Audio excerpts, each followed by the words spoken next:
La palabra de Dios nos dice, clama a mí, yo te responderé, te enseñaré cosas grandes y ocultas que tú no conoces. Dios nos dice a través de su palabra, clama a mí. Clamar es muy diferente a orar. Clamar es suplicar, invocar, aún con llanto, pedirle o agradecerle por las circunstancias que puedes estar atravesando.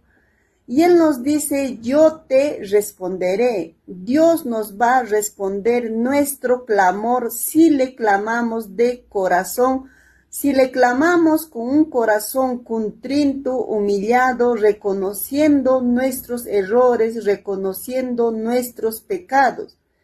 Y nos dice, yo te responderé. Él nos va a responder porque es una promesa de Dios que Él nos va a responder, pero a su tiempo, no a nuestro tiempo. Y el tiempo de Dios es perfecto.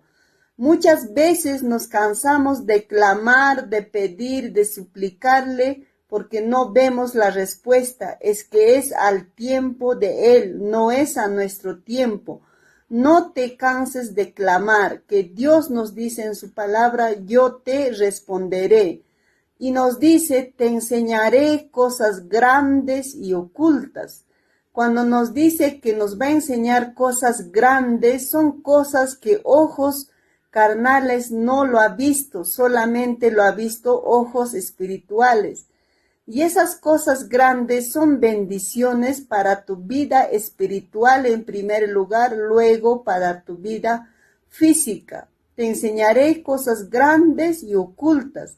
Las cosas, las bendiciones que Dios nos va a dar en nuestra vida, aún dice son ocultas, pero Él va a sacar a la luz al final de tu circunstancia, al final de tu proceso, al final de ese momento difícil que puedes atravesar.